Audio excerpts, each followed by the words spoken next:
నిన్న మా పిల్లలు అక్కడికి వాళ్ళ ఫాదర్ దగ్గరికి వెళ్ళారు.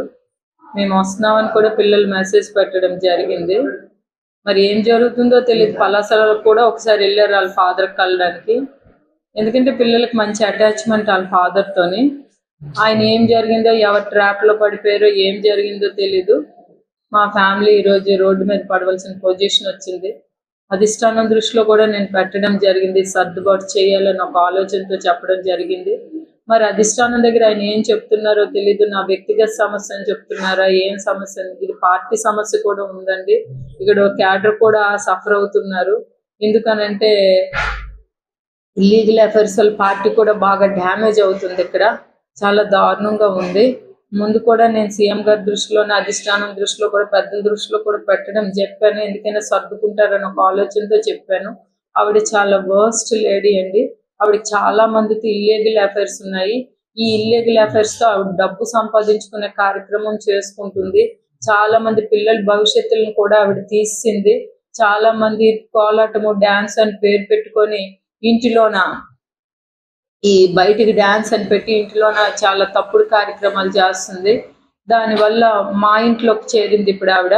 మరి ఏం జరిగిందో, ఎలా జరిగిందో తెలియదు. అక్కడికి చేరింది. అక్కడికి చేరడం వల్ల మేము ఇబ్బంది అవుతున్నాము. ఇన్నాళ్ళు ఏ ఎఫ్ఐఆర్ ఉందో, ఏటుందో మేము ఆయన గొడవలు పడుతున్నప్పటికీ మేము ఆయన వాళ్ళ పేరెంట్స్ దగ్గర పలాసలో ఉండడం జరిగింది.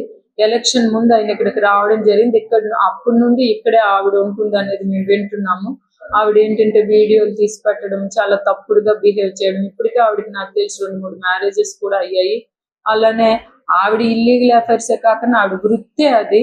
చాలా దారుణంగా దాని మీద పబ్బం గడుపుకొని డబ్బులు గడించుకునే తత్వం ఆవిడ. కాబట్టి మేము పిల్లలు మేము కూడా ఇమీడియట్ గా అలాంటి పనులు ఇక్కడ చేస్తే మా లైఫ్ డ్యామేజ్ అవుతాయని ఒక ఆలోచనతోనే పిల్లలు నేను వెళ్ళి అక్కడ వాళ్ళ ఫాదర్ తో మాట్లాడదామని చెప్పడం జరిగింది. అయినా ఆయన బయటికి రాకుండా లోపల ఉండిపోయి పిల్లలకు రోడ్డు మీద పెట్టడం జరిగిందండి.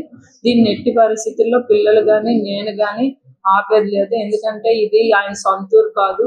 ఇది నా ఫాదర్ రాఘారావు గారి నుండి మేము పొలిటికల్ గా, మా తాత లక్ష్మీపతి దొర గారి నుండి మేము ఇక్కడ రాజకీయాలు చేస్తున్నాము.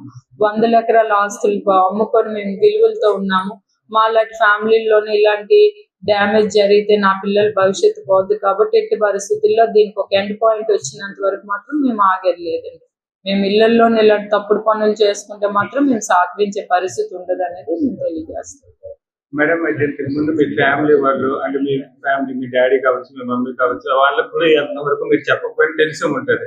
వీళ్ళు ఒక అల్లుడు అతనికి ఏమైనా అడిగారు మేడం, ఇలా ఎందుకు చేస్తున్నావు ఏంటి? ఆయన ఏజ్ అడిగే ఏజ్ అండి. ఈయన ఇప్పుడు 59 అయిపోయి 60. ఆయన ఇంటికి కూడా ఒక అల్లుడు వచ్చిస్తే మంచి మర్యాద లేపారు. ఆయనకి మంచి మర్యాద లేకపోవచ్చు, మా పేరెంట్స్ కి లేదా ఏంటి?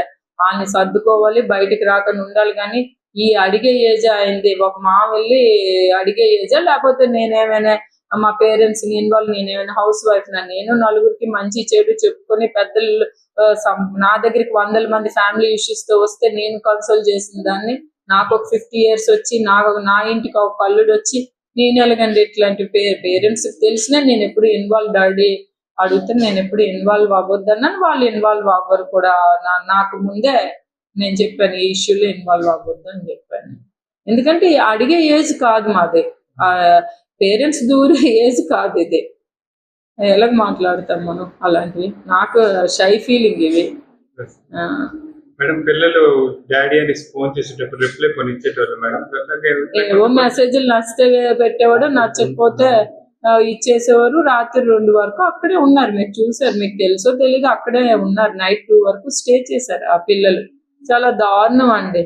పార్టీ మెయిన్ ఏంటంటే దీని మీద పార్టీ ఆయనకు గట్టిగా అడగాలి. సీఎం గారు కూడా అడగాలి. నా వ్యక్తిగత సమస్య అనుకొని ఉండిపోతే నేనేం చేయలేను. ఖచ్చితంగా దీంట్లో ఏం జరుగుతుంది, ఫ్యాక్ట్ ఏంటి, ఆయన ఎలా ట్రాప్ అయిపోయాడు, ఏం ట్రాప్ అయిపోయాడు, ఆవిడ ఆ క్యాండిడేట్ ఎవరు ఏంటి అనేది మాత్రం పార్టీ దీని మీద దృష్టి పెట్టి అవన్నీ కన్నా ఆయన వచ్చేమో రాంగ్ దేవుడు అనుకుని అక్కడ ఒక రకంగా ఇక్కడ పార్టీకి డ్యామేజ్ చేసుకొని కంపు చేసుకొని కార్యకర్తల జీవితాలతో ఆడుకొని, పార్టీ జీవితంతో ఆడుకొని, ప్రజల జీవితాల్లో ఆఖరి కుటుంబ జీవితాలతో కూడా ఆడుకొని ఉంటే మాత్రం ఇది చాలా మేజర్ డ్యామేజ్ అవుద్దని నా ఫీలింగ్.